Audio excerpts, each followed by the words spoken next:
the most important thing I think is to figure out, I mean, a plan. I think a plan is super important.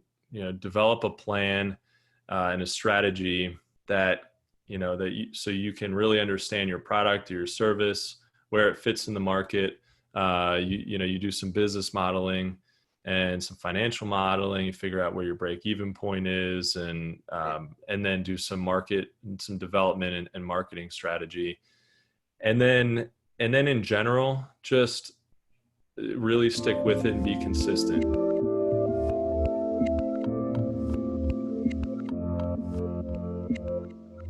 Hey everyone, this is Devin Miller here with another episode of the Inventive Journey. I'm your host, Devin Miller, the serial entrepreneur that's grown several businesses to 7 and 8 figure companies, as well as the founder and CEO of Miller IP Law, where we help startups and small businesses with patents and trademarks. And today we have another great guest on the podcast, Andrew Lees.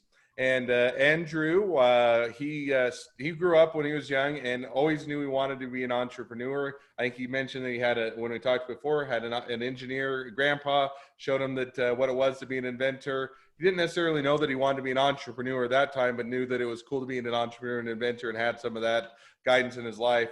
Went into aerospace in college and went into that, did business in a bit, found quickly that he didn't love big business. And so then he decided to figure out a different path and had lots of ideas, everything. I think you mentioned from a rapid beer cooler to a quick release for a surfboard. And I'm sure you'll get into some of your great ideas, but then settled on what you guys are at today with grass racks and kind of what you're doing. So with that much as an intro, and I'm sure I skipped over all the best parts, but welcome onto the podcast, Andrew. Thanks, Devin. Yeah, I really appreciate it. It's great to be here. So I gave kind of a quick and brief intro over a much longer journey, but let's dive into it a little bit. So maybe share kind of where your journey started, and let's have a good conversation. Yeah, definitely. I mean, you hit on some great points, some of the highlights. And I started my entrepreneurial journey as a kid. Like you talked about, I always had an inventive spirit. Always, I love taking things apart, putting them back together, figuring out how they worked. So I had that. I was really kind of mechanically inclined. I love to build things and figure out how they work and how I could maybe improve upon them. How I could. I was always looking at something and thinking, that's cool, but how can we make it cooler? How can we make it better and more functional? So I always had that. I had a bunch of ideas as a kid, I had an invention that helped you, and a lot of them had to do with my daily life, like what I was struggling with, like cleaning the kitchen table after dinner. I had a little thing that would help, like just sort of sweep crumbs into wherever. It really just moved them around. It really didn't. But as a little kid, you like, I created the world's best invention ever. It's going to be life-changing. Yeah, exactly. And I didn't figure it out, but I definitely wanted to make something that helped me make my bed. I think that's got to be every kid's dream at some point, is to invent something that'll help them just make their bed. So I would say that's as much as an adult as a kid. That's true. Half the kids or adults have just a harder time. I was in college. I don't think my roommates half the time ever made their bed. So it would be a great invention if you come up with that. Yeah, that's true. Definitely have to consult with kids on that one, because they really know the struggle just as much as everybody else, for sure. Right. So I started having that mechanical, inclination. But I also, at the same time, I also had an idea that I wanted to be an entrepreneur.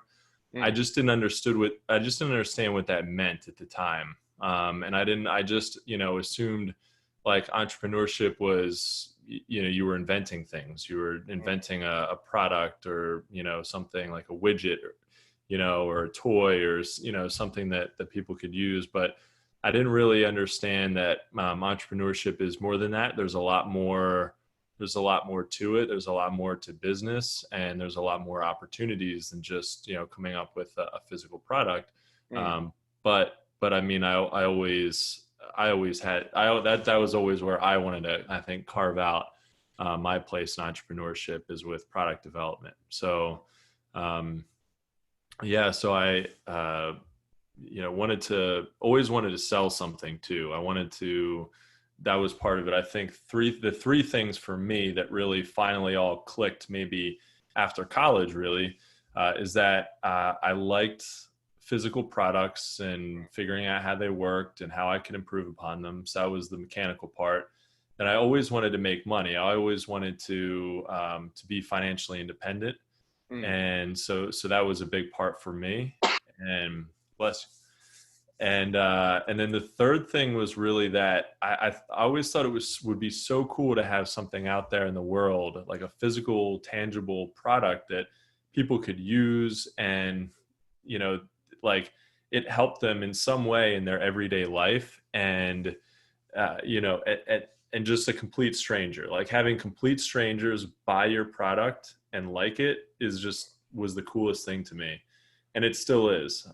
Still super And that's interesting. kind of where you got today. But I want to jump back just one question that kind of come up as you talked about your journey. So Yeah. you had kind of that inclination. You went into aerospace.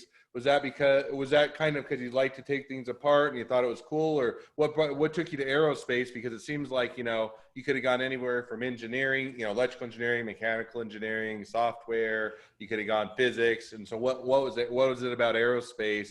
And then then I have one follow up question. I'll let you answer that one first. Yeah, definitely. So, aerospace, I mean, so I think I got it. This is going to sound super cheesy, but I love Top Gun as a kid. I mean, that's my favorite movie of all And they time. were supposed to, very I, sorry, it was I know supposed what to you're come going to out say. with the sequel to this there in July, and then that got shut down. So I was very disappointed. Yeah, I'm so mad that they can't just release it on demand, just like other people, do now. Where I just want to stream it in my home, even if there's no COVID. Like I don't need to go to the theaters to watch Top Gun. So, All right, I but won't yeah, rub too much salt in that wound. But so you love yeah, Top Gun, and that yeah. was an influence. Yeah, so I love Top Gun, and I wanted to be involved. So this was another thing as a kid. I wanted to be involved. I thought maybe I wanted to be involved with airplanes or spacecraft at some point in my life, but I didn't know exactly how. And I sort of put that on the back burner until I got to college and realized, oh, hey, I went to Lehigh University for mechanical engineering, and they offered the year that I graduated, they started off, or my year was the first year that they offered a minor in aerospace engineering. Mm. So my roommate at the time he was also a mechanical engineer, and we both decided that we would put ourselves through the aerospace minor, not realizing that that was just going to make our junior and senior year like a living hell. Where other people were sort of ramping down, we were just going up. Other people have, even in engineering, have plenty of time, and we didn't at all. Mm. So yeah, it was like, that love for stuff like Top Gun, and having an interest in space, and space exploration, and just thinking that spacecraft in general are so freaking cool, which I still do. I just wanted to be involved, and I knew that I didn't necessarily want to be a pilot. I figured like flying fighter jets or something meant military, like Navy or Air Force or something. Really wasn't interested in that.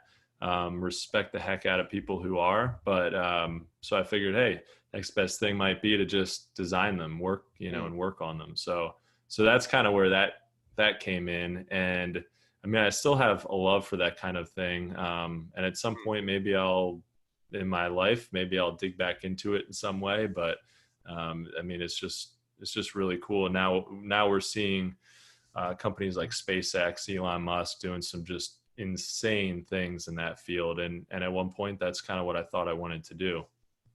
So, but then as we talked about, so then that was kind of led you up to going into aerospace, went into that, and you graduated, went and worked for a big business, and it sounds like kind of quickly found out you didn't love working for big business, or that wasn't where you saw the life's journey taking you.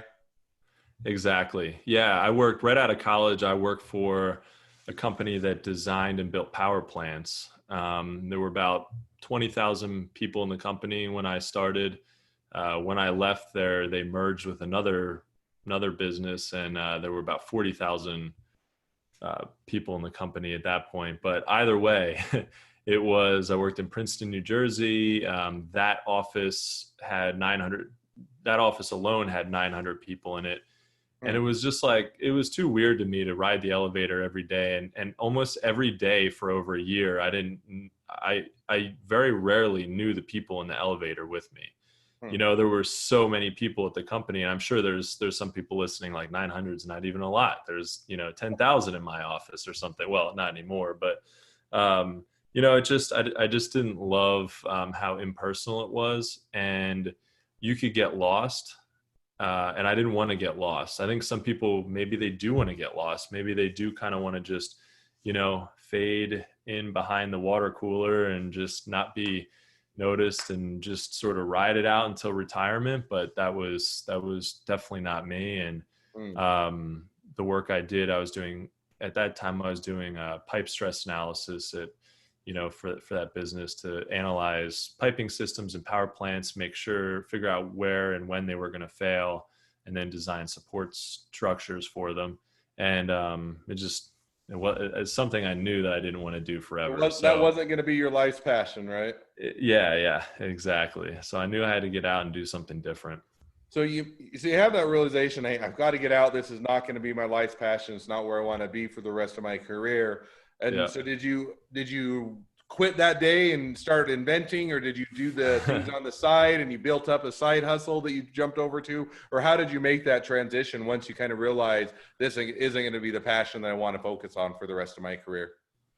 Yeah, well, I had always been even like through the end of college and after, I had consistently been working on a couple other projects. So um, I even thought right after college, I had a couple months off before I started working for this company, and I thought I had a product that I was designing, and I was going back and forth to Lehigh Mm, actually because they had a prototyping machine, a real old 3D printer mm, that they let me use, and so I was using that to make prototypes. I'm like, man, if I get this thing figured out and this takes off, in a couple months, I don't even have to go work for this company at all.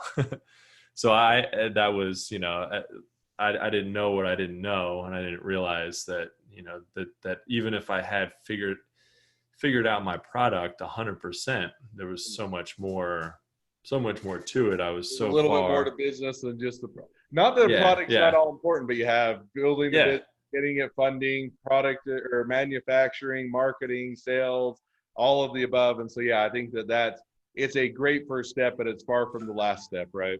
Exactly. Yep. I was a little naive at the time, and but I had, so yeah. To answer your question, I had been working on products, while I was working Mm, there. So I would go back from work, and I would actually I got a CAD license, SolidWorks CAD license through my one of my professors at Lehigh. I got a student version, mm, and I just paid him a couple $100 for that or whatever it was. It was really cheap. And then mm. I just was working on CAD all night after I got back from work. So I was at least, that product never went anywhere, but I was at least kind of honing my CAD skills and learning about that, which would take me into the next phase where I started actually doing product development for another company. Okay. So now you switched, you went from the big company, you went and did product development for the other company. So now where does that lead you to where you're at today with I think it was, you have your own company, you were an entrepreneur and you run that. Mm-hmm. How did you make that transition, or, how did that all play out? Yeah, so I started, I realized that product development was really where I wanted to be. I wanted to work for a small business. And then at the same time, I kind of knew that eventually I wanted to start my own business of some kind, Mm, but I wanted to at least get out of doing pipe stress analysis in New mm, Jersey. So I jumped ship there, and I started working for a product development company outside of Philadelphia, um, and and not too long after I started, I realized that I really wanted to develop my own product. I mean, well, I really wanted to like pick something, and really figure out something that had good marketability, Mm. and really dive into it and learn not just about the product development part of it, but actually I wanted to figure out how to market and sell that product, and like, learn everything in the whole process. So maybe not even a year into that product development consulting that I was doing for the small company in Philadelphia, Mm. is when I started Grass Racks. I just kind of dawned on me. I was still working on these other projects that kind of I could tell weren't going to go anywhere for me. Mm. And I had all these boards, surfboards, snowboards, bikes, skateboards that were hanging around my apartment, kind of strewn all over the place. And I'm like, man, I got to get them up on the wall. And so I checked, and the options out there were just really junky metal, plastic, Mm. foam covered racks that, you wouldn't even be that excited to put them in your garage, let alone in like a living space. Mm. So I thought, all right, well, I mean, I design products for people for a living. I should be I able could to do figure this. this I do it out. for Yeah. everybody else. Why not me? Yeah. Yeah. um, yeah. So I started designing, and actually the first thing I did, which is funny since I did CAD work and product development, first thing Mm. I did was I did create a real simple design, but then before making like a real proper prototype, I got a jigsaw and a piece of wood, and I just cut out a shape Mm. and hung it, slapped it on the wall, and it hung a surfboard, and like that was it. So then I knew, okay, this is something. And I had developed a mechanism, which is one of the things I want to do, is not just create a nice functional rack. I also wanted to reimagine the way that Mm. things could be hung up on the wall, especially racks and shelving. So I designed this mounting bar system, which it's kind of like when you're hanging uh, cabinetry, there's like a little metal Z-shaped bar that goes behind the cabinet, and Mm. then a mating piece that goes on the cabinet, and the cabinet just hooks on to Mm. that piece. So it's like it came out of that, I knew that there had to be some easier way to hang stuff. And so I just I started working on and developed that mounting bar system. So instead of trying to hang one cradle and then go up and hang the other one, and like try and level it and eye it up and get it all straight, you just hang this. It's really easy to hang this mounting bar. And once you get the mount, and it's really light, you put the mounting bar up, then you hook on the cradles onto that, and they can be moved around. It's kind of modular, so you can make sure that you're not going to bump the cradles into trucks or into bindings or stuff like that. So so that was the real like development part of it, part of Mm. that project. So now you do that, and you finally say, "Okay, I've gone through this journey. I got my product. I figured it out. It looks cool, and it does. I've not don't own one yet, but I've certainly gone to the website, looked at it, and they look really cool. I can see, hey, this is much more of a, almost an artistic or a centerpiece in a sense that, hey, this would be cool. It looks nice. You can put it in whether it's everything from a garage to a bedroom to a living room to an office or whatever, and Hmm. it certainly makes it look nice. You come up with this, you create it. Then how is it now shifting into building a business around it? Did you quit your job? Did this full time? Did you start it or continue it as a side hustle, start to build it and transition to making it to was profitable enough, or how did you do that? Yeah, great question. So I started as a side hustle. Mm. That was 100% on the side of what I was doing. Still had my 9 to 5, and I started Grass Racks. I got a strategic business partner in. Well, I thought it was strategic at the time. To be honest, it was it was more just financial, less strategic. They But you have gotta. money, therefore they're strategic. Yeah, that's that's still part of the strategy, right? That's right. Um, so yeah, I got a business partner. He actually owned the building that the product development company was in. So there were a few different small companies in this building. His was the main company, and so I was talking to him one day and told him about the idea, and he said, "Oh, that's cool. That might be something that we could do." So we started that together, and then shortly after, I got my now business partner Evan Mm. involved with it, and so now it's just Evan and I. He was more on the marketing side, and I was more on the engineering side, so it was kind of a good fit. Um, and we've just been we started grinding away at it. We had some space that we could work out of, and we were getting we were just kind of trying to bootstrap the whole thing, really. And we had some money from this first partner that we could use, which definitely helped, especially in the beginning. And he also gave us some space we could work out of, so that was also really helpful. Mm. And then we just started finding manufacturers, figuring out who could make the product for us.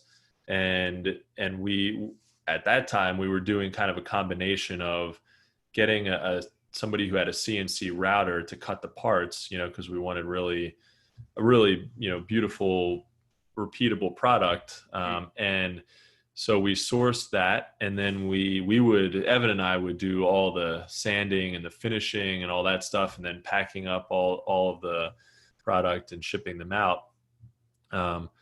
But what we realized is that our sales were kind of flatlining because we didn't have enough we were spending all this time Mm. dealing with the product. We didn't have enough time to run the business and do business development. And it was just kind of really wearing us thin.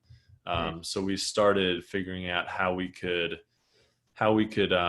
get strategic partners in manufacturing who could help us with the manufacturing to give us more time to do business development. So Mm. we've since then we've been doing that, and working on this. We have other things. We each have other things going on, but we're just building this, continuing to grow it as fast as we can.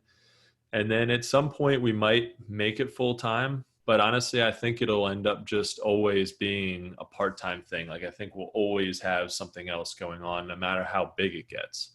Mm. So, and it's just kind of fun with a product. You can the more you can automate in the process, the more you can free up your own time to either do business development and grow the company faster, or do anything else, work on another business, go play golf, go surf, whatever it is, so You gotta that's kind of use where all the we are boards that now. you're hanging up. You can't just keep them there for decoration, right?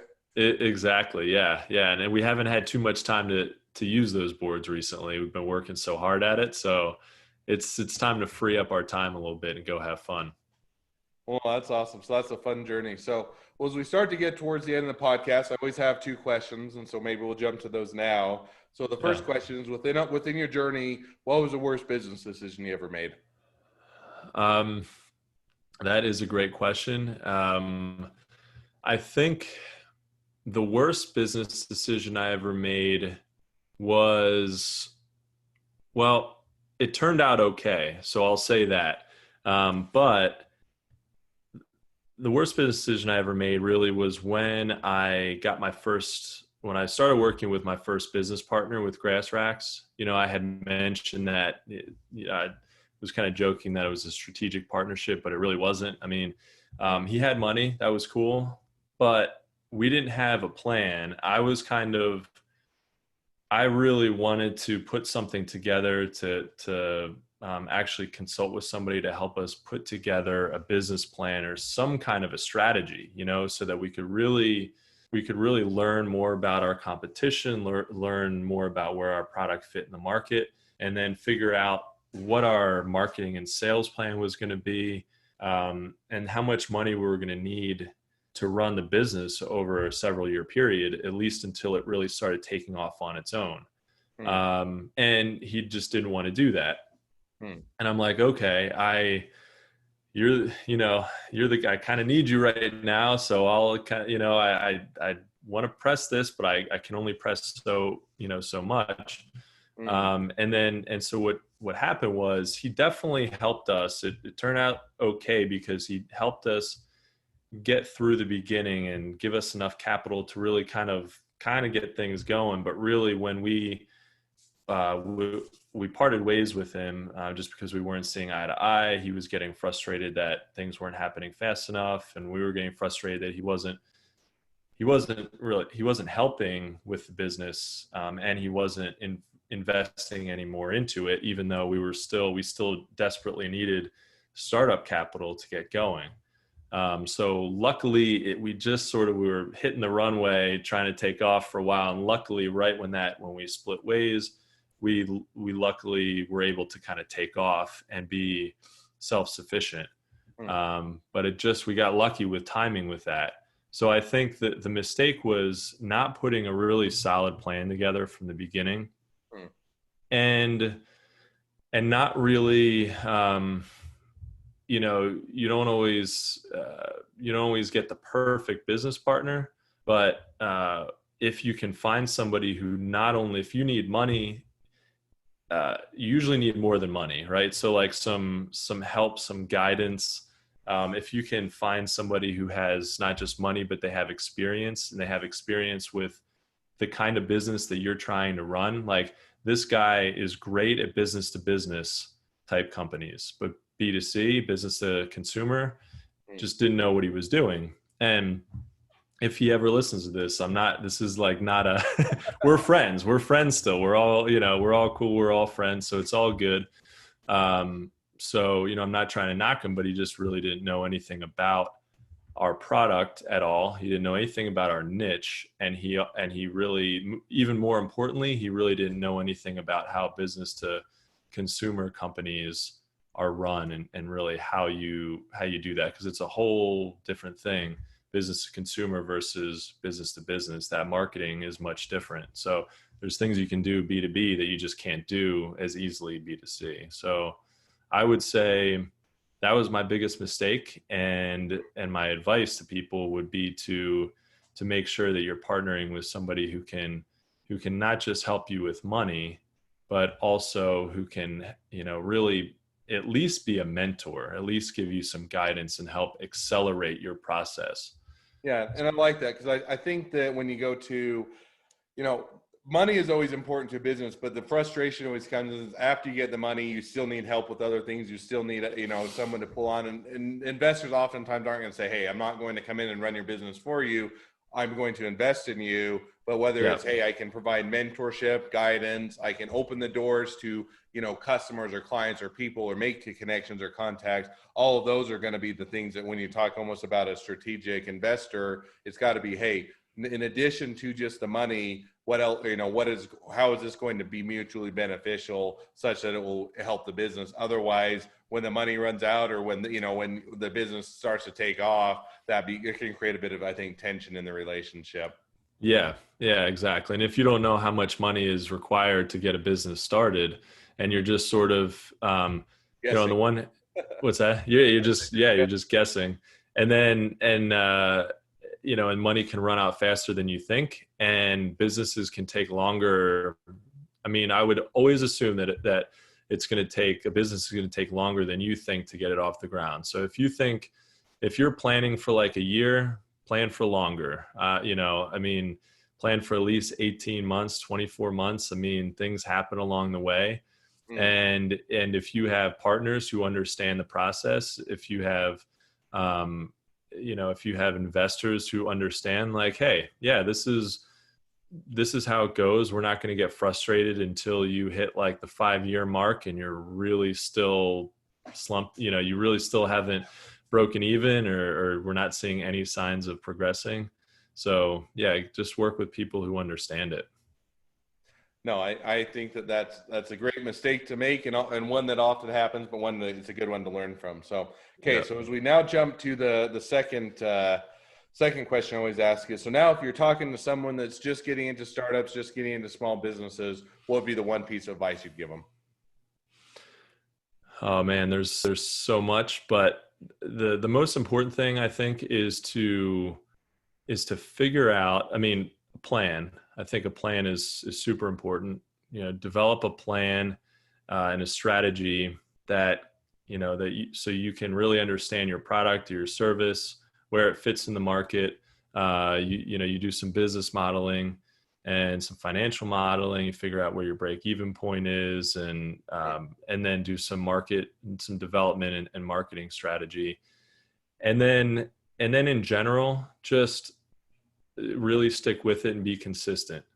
Once you develop that plan and you figure out what the mechanisms are to grow your business, be relentless, be consistent with it. If you realize, all right, content generation, I need to be on YouTube. It's going to be most cost effective for me to create YouTube videos, get them out there, create helpful content that will then attract people back to my business and that will help me generate sales. Cool. Do that as much as you can. If it's once a month, great. Once a week, whatever it is, but be consistent with that and keep going, for sure. I think that's some great advice to everybody that's looking to get their business or their side hustle going. So, well, as we wrap up, if people want to reach out, they want to buy your grass racks, they want to learn more about the product, they want to otherwise learn more about you or otherwise make connections, anything or all of the above, what's the best way to connect with you? So you can check out our products at grassracks.com. And then if you're interested in taking a look with what I'm doing on the product development side, my website is stokeventures.com, or I also have stokestrategies.com. That's more of like the strategy part of my business. Awesome. Well, I definitely encourage people to reach out, buy your product if they have a surfboard or they have a snowboard or any other board that would work well with it, and also check out all of your product development and strategy and whatnot services that you offer. So, well, thank you, Andrew, for coming on the podcast. It's been fun to hear a bit about your journey, how you've gone from aerospace now to your own thing. And I think I'm excited to see how things continue to go for you. For those of you that are looking to have your own journey to tell and love to be a guest on the podcast, feel free to reach out to us at inventivejourneyguests.com, and love to have you on. If you're a listener, make sure to click subscribe so you get notifications on all the new episodes as they go out. And lastly, if you ever need any help with patents or trademarks, feel free to reach out to us at Miller IP Law. Always here to help startups and small businesses. Thank you again, Andrew. It's been a pleasure. And thanks, Devin. And wish you the next leg of your journey even better than the last. Thanks. You too, man. Yeah, it's been great to be on the show, and let's definitely stay in touch, and love to see what you come up with over the next few years. Awesome. Will do.